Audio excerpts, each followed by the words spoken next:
कई की घर में है तो आना भी जरूरी है ना है। एक तो हमरा बड़ी मिस्टेक दिल के मौलिक जी। क्या हुआ है? भले जमाने में हम एक बियाह कर लेती तो ठीक रहता है। अब बुढ़ारी में अब तो हमरा बियाह होते ही ना। अब एगो नहरो रहता तो एगो सेवा करे ला घरे रहता ना कम से कम।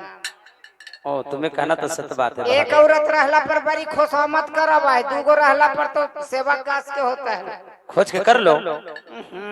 अब का करियो मिस्टेक हो गलो था। छुबो महारानी। हाँ सामी। चलो एक लाइन पर छुबो महारानी सुनो, मैं क्या कहने के लिए जा रहा हूँ। तुम लोग सजे लाइन में खड़ा हो जाओ, ध्यान पूर्वक से सुना कि मैं क्या कहने के लिए जा रहा हूँ। ठीक है बोलिए। चलो चलो सुन लो क्या कहने के लिए जा रहा हूँ।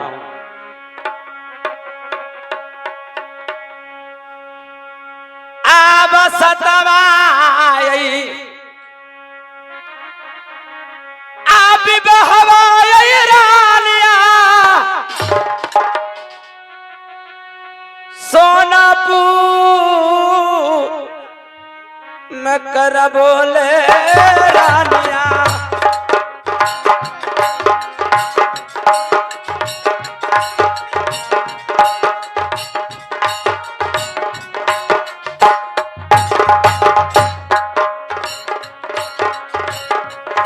सतराबी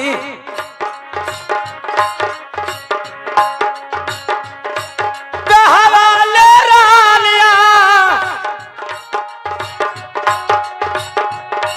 सोनापुर में कर बोले रानिया।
महारानी। हाँ स्वामी। आज मैं सतमा विवाह करूंगा, वो भी सतमा मैं विवाह करूंगा रानी। तो कोई राजा महाराजा से नहीं, जितना कोई गरीब से गरीब होगी, पहनने के लिए वस्त्र न हो, रहने के लिए घर न हो, फुटपाथ पर रहती है, उसी गरीब का कन्या से हमें विवाह करना पड़ेगा रानी। स्वामी सुनिए, मैं एक आपसे बात कहती हूँ। हाँ आब निक नाही आब बोलिया तो स्वामी जी रानी आब हमारा के असंगवा त बोलला।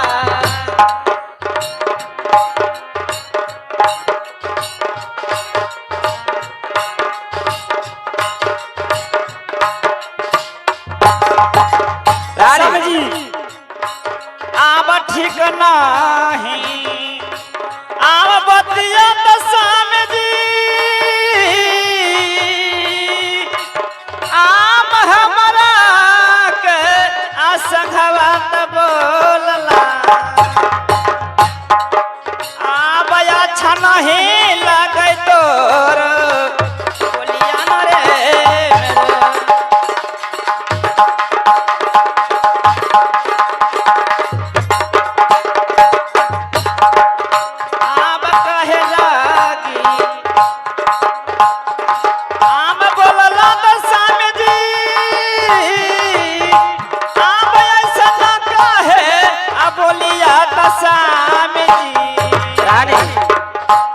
आब ठीक नहीं लगे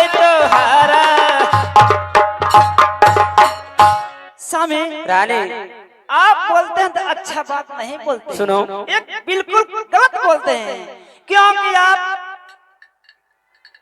बूढ़ा होने वाले हैं, तीसरा पान बीत गया, अब शादी करिएगा तो अच्छा लगेगा। कोई कहेगा शादी कर उम्र है, शोभा नहीं देगा स्वामी जी। हो सकता है कि सतमा शादी में नहीं विवाह करूं, संतान होगा, माँ बन तुम लोग का माँ कहेगा तो क्या तुम लोग नहीं चाहती हो? पहले सुनिए स्वामी जी मेरी बात।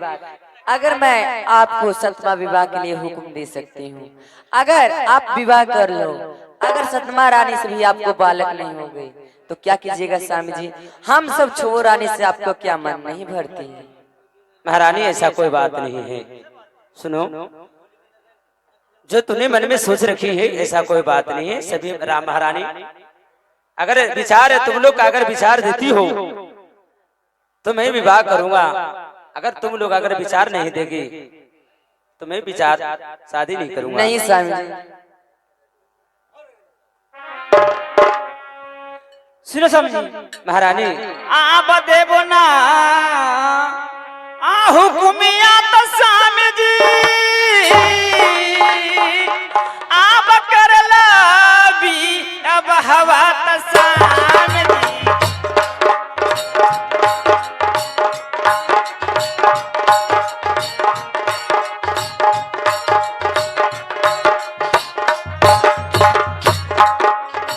आप देवो ना हुकुमिया तो स्वामी जी, आप करला भी यह बात स्वामी जी। आप देवो ना हुकुमिया जी। स्वामी महारानी आप शादी मत कीजिए, हुक्म नहीं देंगे। सुनो, तुम लोग का क्या विचार नहीं है? नहीं हे महारानी, अगर तुम लोग का विचार नहीं है तो मैं कहता हूँ सुनो। हाँ हाँ बोलिए। रानी तीसरा पन हमें बीतने जा रहा है, बीतने वाला है। अगर मैं ही मर जाऊं तो सुन लो रानी,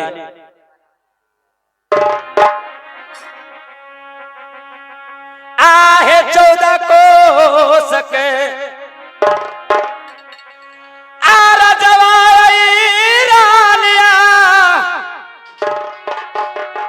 कौन ले चलई तो रानिया।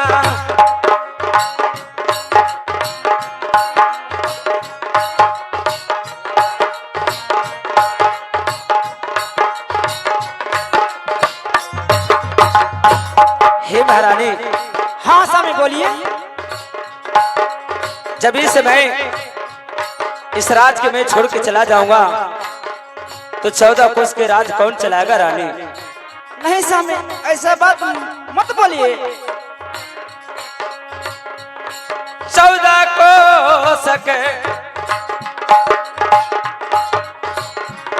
राजा रानिया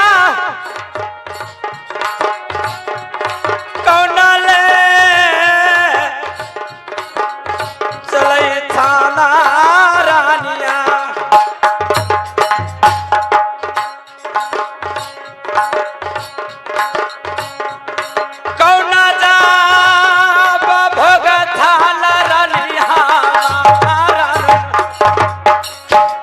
महारानी हाँ मैं तीसरा पन हमें बीत चुका, मैं इस में मर गई सरबास चला जाऊंगा तो इस 14 कोस के राज कौन चलाएगा रानी? आप लोग का होगा तो संतान भी तो आप लोग कभी माँ कहेगा। ये सौतने ने सुना ना एगो बात बोले चाहिए। हाँ तू हमरे से बोलबे करवा, सबसे बोला। देखा स्वामी जी ऐसे ऐसे बोला हखुन कि हम अगर हुक्म ना देव तो हम गंगा किनारे में जाके डूब के मर जाए। अगर उनका के कुछ हो जाए तो हम छोबो सौतन किनका पे रहबा, उनका के सतमा विवाह करेला हुक्म दे दा।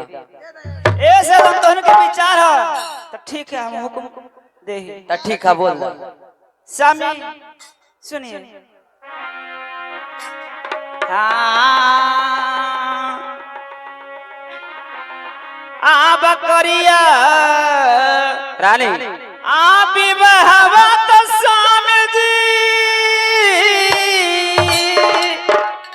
आ बकरी बकता आ बेटिया से स्वामी जी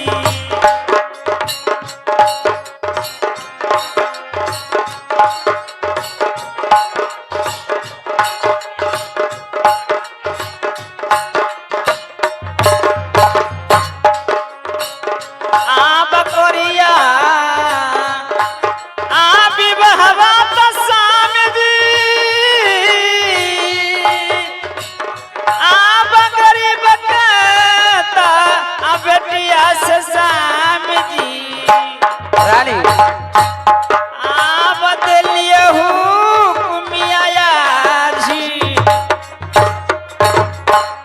जुल्मी सिंह मंत्री इधर आओ। स्वामी जी आप सतमा विवाह करने के लिए सोच रहे हैं, अब शादी कीजिए। ये गरीब के बेटी से जिसका खाने के अथना कपड़ा पहनने के जगह ना। मलकिनी जी हाँ नहीं, बाप रे बाप, मालिक प्रतापी राजा, 14 कोस के राजा, गरीब के बेटी से शादी करेंगे, लोग प्रजागण सुनेंगे तो क्या कहेंगे, मजाक उड़ाएंगे। ऐसा कहे ए द्वारपा का सुना, जब गरीब के बेटी रहेगी दुख के मारल त जौन काम करल कहब ना, जौन काम करी। और जो राजा घर के बेटी रही तो हम कहूँ कि ये सौतांदरी कम कर दो ना, तो कथा अपने राजा घर का बेटी हम तो काम कराओ। कहे के मतलब कि गरीब के बेटी रहता आज्ञाकारी हो बाते ही ना। हाँ ठीक कहला मलकिन। ये बतावा कि लड़की कैसन होना चाहिए था? एकदम उनका जैसा। अगर जो ऐसे चलता वो तो कानी लंगड़ी हो गई, ऐसे वो तो चरखुट्टी हो गई, तो कैसन मलकिन? एकदम हम छुबो सौतन जैसा। मतलब कि चौरो चौथे दम बराबर बराबर जैसे तो हनिया जैसे रहना चाहिए। हाँ ठीक है मलकिन। ठीक है। महारानी तुम लोग का विचार दी है, बहुत खुशी की बात है। हाँ ठीक है, तुम लोग रंगमहल में जा सकते हो, जाओ। खुशी रहो, खुशी रहो रानी, खुशी रहो। जुल्मी सिंह महाराज छुबो महारानी विचार दे सकी है। इस समय चाहो देश विदेश में जाकर गरीब से गरीब जितना कन्या हो, खाने के लिए अन्न हो, पहनने के लिए वस्त्र न हो, फूट फाट पर रहती है, ऐसा कन्या खोज करे सीधी पास हमारे निकाह में उसी से मैं विवाह करूंगा। जुल्मी सिंह महाराज आप जानते हैं जुल्मी सिंह सिपाही बड़े बड़े राजाओं के पास जाता है, बड़े बड़े राजाओं से बात करता है। जैसे में आपका छो महारानी बड़े राजाओं की कन्या है, बड़े लोग से बात करने का हमको अनुभव है, पर छोटे के पास आज तक मैंने गया नहीं, गरीब के पास गया नहीं कि गरीब से कैसे बात किया जाता है, गरीब के पास जाकर कैसे उठा बैठा जाता है। इसलिए गरीब के घरे नहीं देखे हैं। क्या तुम लोग गरीब के पास कभी नहीं किया है तो कैसे मिलेगा? एक उपाय हो। क्या उपाय है? गम्मा में जो ठकुरवा हो बैठा, बेंगठा बेंगठा ठकुरवा, बेंगठा का पहचान रहा हूँ, मेरे राज्य में रहता है वो। गरीबों के दाढ़ी बनवा है या राजों के दाढ़ी बनवा है, सब पर जाके बनवा है। अच्छा, आ सब के न्योता देवे जा है। ये जुगले ठाकुर के बचवा है बैठा ठाकुर आओ, तो ओरा सब जानकारी हो, कहाँ गरीब रहा है, कहाँ गरीब के टोला है। बेंगठा ठाकुर के बोलावा, ओकरे से फरियाई तो जुगल ठाकुर के बचवा के। क्या ऐसा बात है बहादुर? हाँ बेंगठा चारों पटी गरीब आया हुआ अमीर में अगुवाई अबरथुआई करता है। हाँ कैसा बात है? तू मेरे राज्य में रहता है, सोनपुर राज्य में रहता है। नहीं था ये भी करते। ठीक है जुल्मी सिंह, तुम अभी भी चले जाओ बेंगठा के पास और जाके कहना के महाराज सोना सिंह आपको सोनपुर रात में बुलाए हैं, दरबार में बुलाए। हाँ दरबार में बुलाए हैं। बुला कर ले आएंगे तो उसको समझा दीजिएगा, साथ ही हम लोग चलेंगे। हाँ हाँ साथ भी रहना है। ठीक है महाराज। ठीक है। ठीक है महाराज के चरणों पर प्रणाम। खुश रहो जुलमी सिंह। चलो बहादुर उनका के पास चलो। आके आ ही रहा है।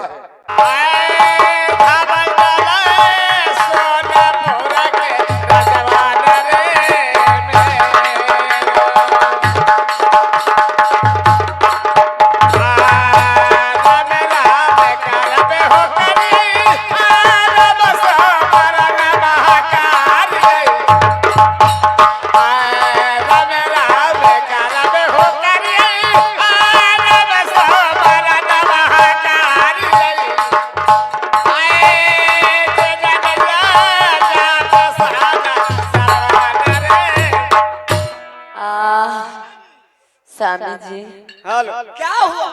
आज के ते दूरला अरे हलो ले स्वामी जी आज तो हरो आमकन मात स्वामी जी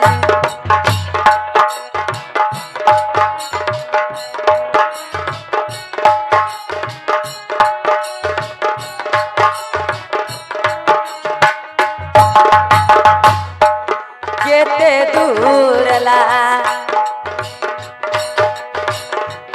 आर हलो ले स्वामी जी आज तोहरो आमकन मात स्वामी जी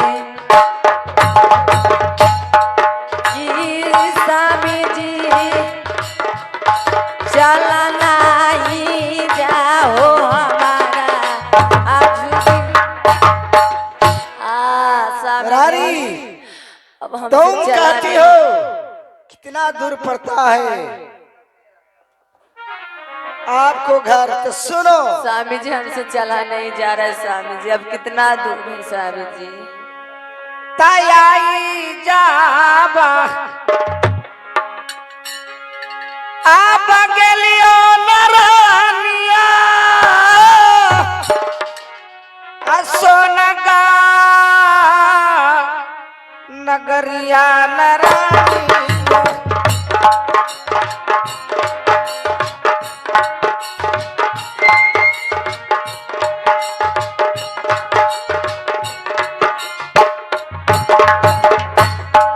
ए पहुँचे बाला रहली रलानिया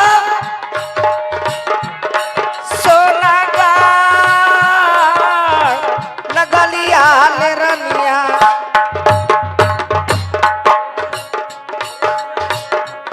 हाँ नरेश केवट जी 51 रुपया के पुरस्कार है कंपनी की तरफ से, धन्यवाद है। रानी स्वामी जी पहुँचे वाला ही रानिया सोना गाढ़ नगरिया ले रानी जी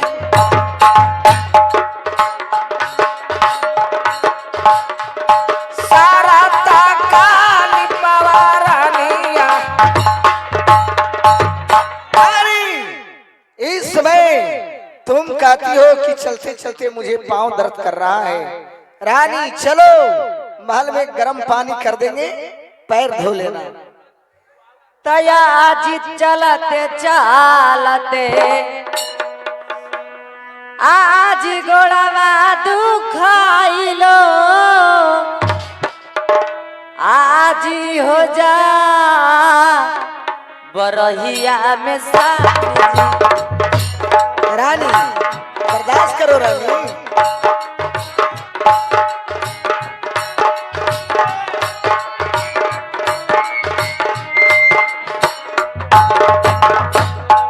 चलते चालते आज गोड़वा पीराइलो का ऐसे करा जी रही हो जा बरहिया में स्वामी जी। की स्वामी जी चला हो हमारा अवधि। स्वामी जी अब हम रानी! चला नहीं जाएगा स्वामी। सोनागढ़ नगर पहुंच गए रानी, यही हमको घर है रानी। देख लो, तुम्हें तो बचपन में शादी मेरे पिताजी कर दे, और मुझे याद आया तो मैं गौना कराने के लिए हम पहुंच गए रानी। इस कारण से देख लो, यही मेरा घर है। अब राम राज करो रानी। ठीक है स्वामी जी। तो इस समय मैं गर्म पानी करता हूँ रानी, तुम अपना पैर धो लेना। नहीं स्वामी जी, ऐसा मत बोलिए, मैं खुद कर लूंगी। हम तो जानवे कर है रानी कि तू बचपने से बहुत तू चालाक है। हमारा पिताजी कहत रहा कि बेटा तोर मलकिनी इतना बढ़िया, तुम इतना बढ़िया चतुर चालाक आदमी, ज्ञानदार आदमी, तो वही से तो रानी हम तोरा गौना करा करके और सोनागढ़ में लेके चला यार रानी। ठीक है को स्वामी जी, तेल गरमा दिलियो, अब तू पड़ा कि अरे चादर बिछाओ बली माँ, आ चंदनिया चादर बिछाओ बली माँ।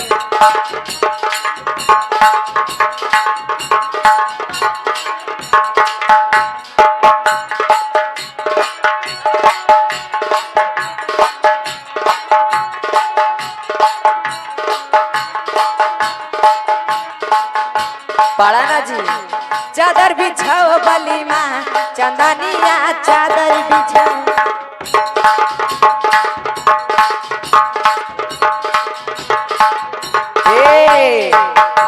हेलो रानी, हमें भी चलते चलते पैर दर्द करना लगा रानी। बैठो ठाकुर हो। ले बहन जखन घर में हमें लिए अब पुकारे ला कौन आगे रनिया। अरे खोलो के मार, जुल्मी सिंह सिपाही दरमान आए हुए हैं, महाराज सोना सिंह के। वो राजवा के जन नौकरवा हो ना वो। आज कल चलो जी, इतना पिटाई लगला तुरंते में जी। पिटाओ ना, हम तुरते गौना करा के तोरा ले लिए। आ देखी पुकार लगे चल। के हकुन जी, बतावा ना हमरा जी। जाना ही राजा साहब के दरबान होते, अब मंतरिया होती साथ जे का। आई जी तो हाले गम ना करा के लता तू चल जी बच्ची। बहन जो हमारे किस्मत है खराब है, कौची करूँ हाँ। बहन जो घर में आखिरी बढ़िया से बैठबो लगे। आए रानिया, आप हमारा लेके चल जाता हो तो उन्हीं ना राज बाबू। आज तू कौची जाना है जी, जाना है कोई उपाय बताए ना। उपाय तो हमरा पास बड़ी है को जी। हम नैहर में कुमार हनी ना, अच्छा। तो हम बतीसी हनी, आ जहिया से हमरा शादी होके ससुराल आईनी, अच्छा। तो हम हो गईनी 36। तब तोरा जाए देबो राजवा। तो सुन रानी, तो यदि तू 36 हाँ तो कम से कम हमारा बचा ले रानी। अजी तोरा बच्चा तोरा काऊ ना जाय देबो। ना जाए देबो। सुना ना एगो उपाय बताइयो कौची बोल। यही से तो हम कहली कि हमार मलकिनिया बहुत तेज है, बहुत तेज है। अजी अजी सुना जी, उतना मौका ना है जी, कभी कौची करा है। जल्दी से आ जाओ। अजी तू बैठा नीचे, बैठा ना जी। अजी बैठा जी, हमारे साइबा के नीचे घुसिया देखे जी थी साइबा में जी। अजी बच्चे के को तो घुस जा। अजी बैठा ना जी। घुसावे ना रानिया। अरे बाप रे बाप, पहुंच गई थी तुरंत। अरे खोलो के मार, इतना देरी क्यों कर रहा है रे बेटा।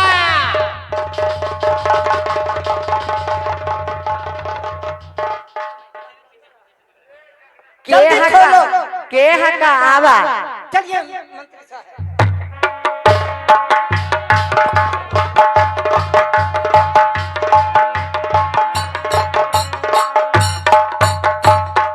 बेंगठा ना हकुन के हको।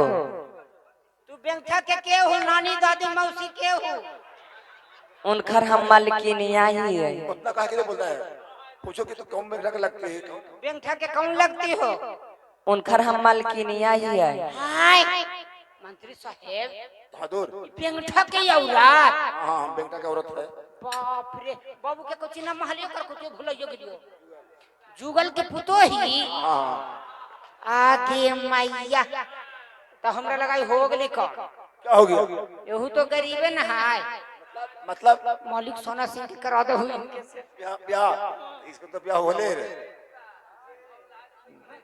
करा देती सुनिए का बोला ना कछु ठाकुरान महाराज सोना सिंह का हम जुलमी सिंह सिपाही अच्छा ये है। दरपाल है।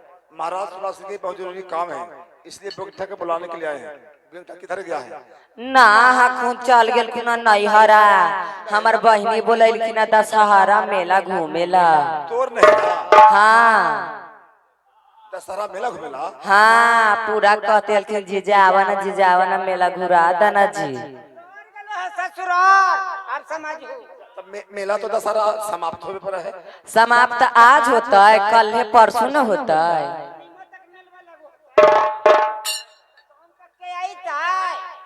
देखो आई थी ना आशा है शाम का में पता लगाने के लिए। अब हम कौची कहियो आई थी कि सालिया रोकिए ले थून। नहीं भाई महाराज सोना सिंह का जरूरी काम है, फिर हम शाम को फिर आएंगे। ठीक है को अइहा। ठीक है चलो भाई। चलो ना ए जी क्या जी? हमरो खजराहे है को ससुराल। अच्छा हाँ हाँ बेंगठा रिश्ता में हमरा भय लगो हो तो तू कोची लगबो हो जाए लगली हुआ।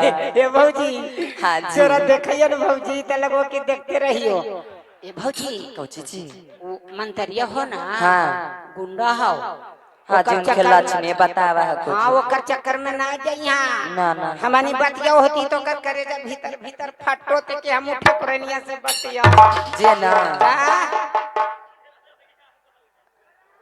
देखिए देखिए हाँ बोलो ना तू तो कहा चलिए, हम कहाँ चले गए? फिर मैं घूर के देखता हूँ तो वहाँ पर नहीं है, ठकुरानी के यहाँ है। नोह टुंगावे लगली बड़का बड़का नोह हो गल टुंगा जा ना टुंगा लेता चलो। देखनी हाँ। टपटा पे आवा है और लगाई कि हम बतिया। हाँ जी चल चल चल चल चल चल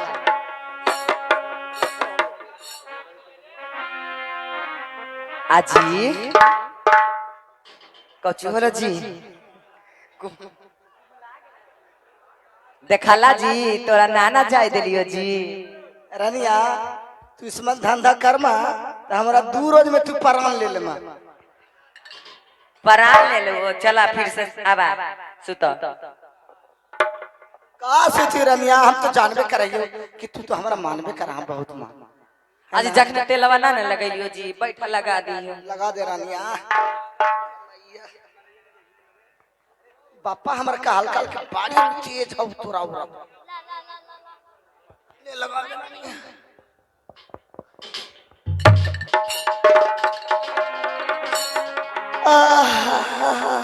बेंठा ठाकुर हो नहीं ससुररिया से हो मैया आबरी ना बचल आबरी धराज रनिया। अब कोई उपाय है? कोई उपाय अब ना।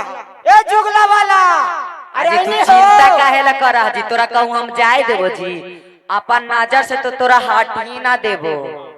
रनिया तू हमारा नजर से ना हटे मां तो तोरो ना हम नजर से कहिनो जिंदगी में हटेबो। अजी उतना टाइम नहीं है को। सुना एगो बात बतावे हो, तू चपाकल बन जा। बे कैसे चपकल बन जा? अजी हमें ना बनाइबो जी, हम ना जानियो जी। चला तू आवा तन नहीं हुआ।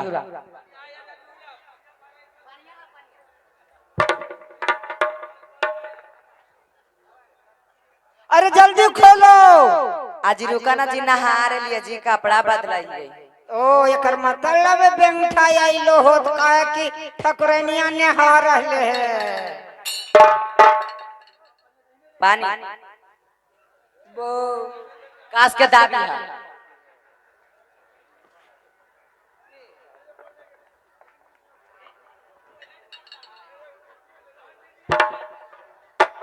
लाई पकड़ा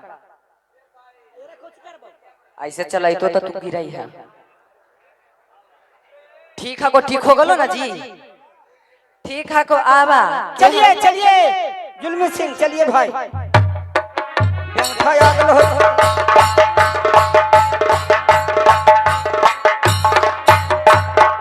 प्रणाम भौजी। खुश रह। करने हैं। अरे बेंठा आया ना इलखुन हा अरे महाराज स्वराज सिंह का बहुत जरूरी काम है। ता हमें कची करियो ई बनी किलखुना ता बाप रे बाप, महाराज का ध्यान हम ही लोग के ऊपर होगा, बेटा के लेकर आ रहा होगा। कैसे होगा? देखो बिहने तक लकी आवा हखुन। चलो पानी पियम का प्यास लगल है। अरे तब प्यास लगा हुआ है तो आगे स्कूल के निकट चापाकल नहीं है, चलो हम पी लेना है।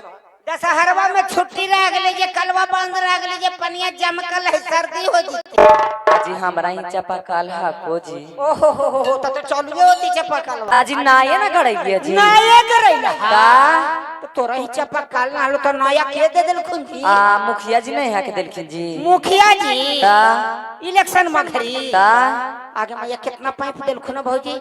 150 फीट गड्ढा कैलखिन। आगे मैया सबके देखिन 100 फीट, एकरा 150 फीट बहुत कहे मुखिया जी के। हम आजी वोटवा दी ता ना हमरा 150 फीट गड्ढा कैलखिन जी। सब ना दे है भोटवा जी, सब तो भोटवे दे कि तोर सूरतिया पर मिल गेलो जी। हम सब दिना उनके वोट दिया तो हम बदल जा हो तो मिस्त्री कहाँ के हलो? कहाँ के झखौर के हलखिना। जखौरिया वाला हाँ ओ कोची कोची कैसे कैसे करल कल भौजी? गोबर गोबर ले मंगेल को, हाँ। ओकर बाद धसैल को, हाँ धसैते धसैते धसा दिल को एकदम धसा दल के अब बालुआ पर ले जाके छोड़ दल को। हाँ जी है ना? हाँ। पानी तो बड़ी बढ़िया होती भौजी। चलो ना जी हम अभी पी लियो। हाँ चलो ना तोरे से बोहनी हो तो। हमरे से बोहनी हो तो हाँ तेरा बहन के ठाकुर रे, तोर कल के पानी हम ही पीबू बेटा। चलाइयो जी। चला बना